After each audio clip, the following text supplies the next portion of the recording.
Rien ne se perd, rien ne se crée et tout se transforme.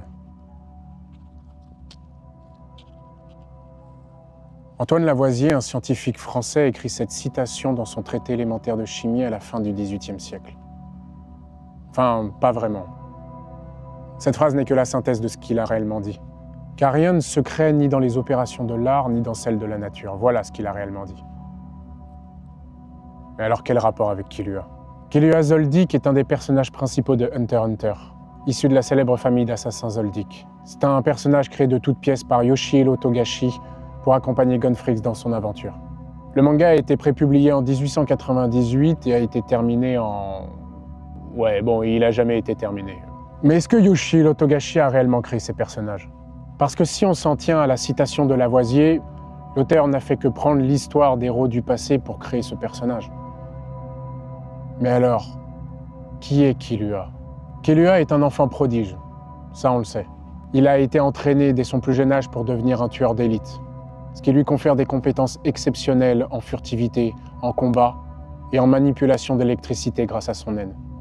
Mais Killua n'aime pas son conditionnement familial et cherche à tracer son propre chemin. C'est à ce moment qu'il rencontre Gon, avec qui il va se lier d'une amitié profonde.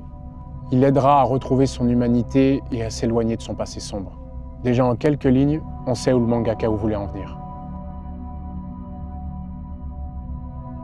Nagano Jirozaemon.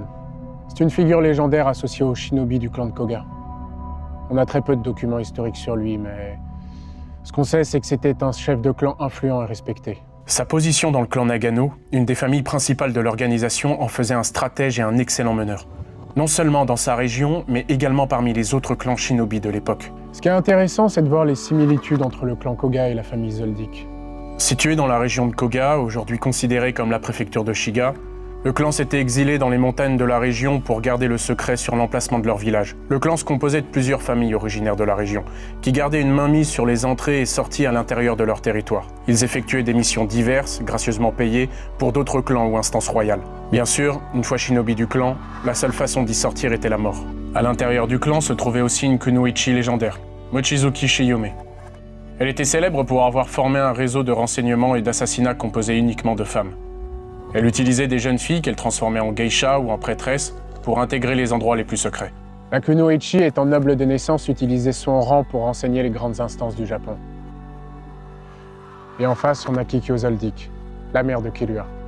Habillée aussi d'un accoutrement noble, bien que sa tenue soit occidentale, elle semble exceller tout autant dans la recherche d'informations que les assassinats. Dans le passé, on la voit aussi agir sous la couverture de geisha, chose qu'elle a reproduit avec son propre fils Karuto, lui-même habillé d'un kimono traditionnel. Le hunter Hanzo aussi marque un lien. Le prénom Hanzo est utilisé dans beaucoup de mangas, et la similitude entre ces personnages, c'est qu'ils sont tous shinobi. Normal, Hattori Hanzo était le shinobi le plus célèbre du Japon. Il était membre du clan d'Iga, qui était l'autre gros clan de l'époque avec celui de Koga. Le choix de la foudre n'est pas anodin de la part de l'auteur. Elle occupe une place fondamentale dans la culture japonaise, que ce soit en lien avec la spiritualité, la mythologie ou même l'histoire du pays. Elle représente la puissance brute de la nature et peut être interprétée comme un signe de purification ou de transformation.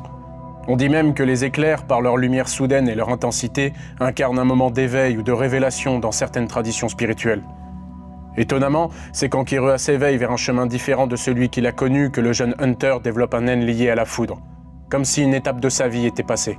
Le fait que Killua ait été inspiré du dieu Reijin pourrait être vrai, mais c'est pas exactement ça.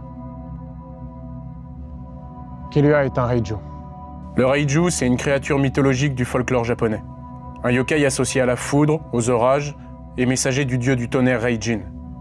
Son nom signifie littéralement « bête de la foudre ». Il est souvent décrit comme une entité puissante et imprévisible, liée aux phénomènes météorologiques violents. On dit que les Reiju sont polymorphes. Ils peuvent apparaître sous la forme de chats, de chiens, de renards, de loups ou même de faucons. Mais dans la plupart des descriptions, ils prennent une forme féline ou une forme canine, faite de foudre pure. D'ailleurs, leurs griffes et leur pelage étaient souvent décrits comme incandescents et scintillants, exactement comme la foudre. Bien avant d'avoir son naine, Killua avait déjà des comportements animaux. On peut déjà noter les griffes, technique d'assassinat de la famille Zoldyck, ou bien du fait que Killua, dans certaines situations comiques, est dessiné avec des traits de félin, l'associant à cet animal solitaire vivant dans l'ombre. le chat étant très souvent symbole des voleurs ou des assassins dans la culture populaire. Ce n'est pas une coïncidence non plus si les couvertures des différents tomes de Hunter x Hunter mettent en avant un des personnages principaux en l'associant avec un animal totem. Il existe 2 tomes où Killua est au premier plan, le tome 6 et le tome 17. Le tome 6 fait apparaître Killua sur le dos d'un canidé ressemblant à un tanuki, un animal originaire des îles Honshu, Kyushu et Shikoku, appelé aussi le chien viverin. Sur le tome 17, Killua est dessiné aux côtés d'un loup blanc. Ce qui est intéressant, c'est que ce sont les 2 animaux les plus représentés pour les formes de Reiju. En plus, le tanuki du tome 6 semble avoir été dessiné avec les poils hérissés, comme s'ils étaient électrifiés. Sa queue, formant 3 boules électriques, est un symbole qu'on retrouve souvent dans la culture populaire, pour imiter les tambours du Reijin. Donc Killua est un Reiju. En plus du fait que dans certains récits, Reijin était souvent considéré comme sévère avec ses enfants, certains cherchaient à prendre de la distance avec lui. Un peu comme Sylva et son fils. En 3e point, il faut que je vous parle tout d'abord des Dioscures. Les Dioscures sont des jumeaux issus de la mythologie grecque. Ils sont connus pour leur lien indéfectible et pour leur rôle de protecteur. Les Dioscures incarnent la loyauté fraternelle, l'équilibre entre le mortel et le divin, et la complémentarité des forces opposées. Leur histoire reste un puissant symbole de dévotion et de sacrifice, célébré dans les mythes et les étoiles. Aujourd'hui, il existe 2 étoiles qui portent leur nom, l'étoile Castor et l'étoile Pollux. Mais le vrai intérêt, c'est qu'elles sont tous les 2 présentes dans la constellation des Gémeaux. La gémilité entre 2 personnages est une forme d'écriture utilisée depuis la nuit des temps dans l'histoire humaine, et qu'on retrouve d'ailleurs dans beaucoup d'œuvres contemporaines. Thelma et Louise, Sherlock Holmes et Watson, Astérix et Obélix, Anakin et Obi-Wan. Même dans les mangas, les duos où tout s'oppose sont récurrents. Goku et Vegeta, Naruto et Sasuke, les frères Elric, Kamina et Simon. La gémellité étant très proche du yin et du yang, il n'est pas étonnant de voir les cultures asiatiques s'en inspirer énormément. Forcément, Gon et Killua ne dérogent pas à la règle. Mais quelle histoire ont défini la leur? Le mythe des Dioscures date du XIIe siècle avant notre ère. On pourrait parler de tous ceux qui ont précédé nos 2 Hunters, mais 2 ont réellement piqué mon attention. L'épopée de Gilgamesh a été écrite aux alentours des 2000 ans avant notre ère, racontant l'histoire de Gilgamesh, un homme optimiste mais impulsif, qui rencontre Enkidu, un homme non civilisé vivant dans les montagnes. Enkidu et Killua se ressemblent dans leur quête. Tous les 2 en marge de la société, ils cherchent à s'adapter à leur monde et à son fonctionnement. Ils sont discrets, mystérieux, mais extrêmement puissants. Ce qui nous intéresse dans cette épopée, c'est sa seconde partie. Après avoir vaincu la créature la plus puissante envoyée par les dieux, l'un des 2 confrères tombe gravement malade dû à une malédiction et décède. Son ami, rongé par le chagrin, décide d'entreprendre un voyage pour faire revivre son compère. Au bout de son long chemin, il échoue et décide de retourner chez lui. Après un long deuil, les 2 amis acceptent leur destin de vivre séparément, l'un avec les mortels et l'autre en enfer. Bon, certes, Gon ne décède pas littéralement, contrairement à Enkidu, car Killua n'échoue pas dans sa quête. Et d'ailleurs, les rôles sont inversés.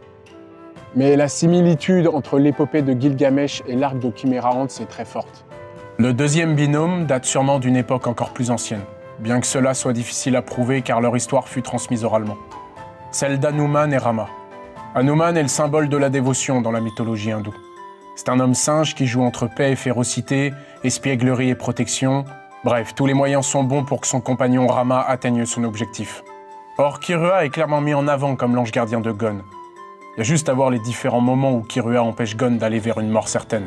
En plus de ça, le dieu Hanuman est aussi lié à la foudre, le feu et le vent. Foudroyé dès son plus jeune âge, il obtient de la part du roi des dieux Indra une immunité contre cet élément. Tout comme Killua à cause des expériences de son frère. Bon, je crois bien que je pourrais pas vous en dire plus. Notre invité est arrivé.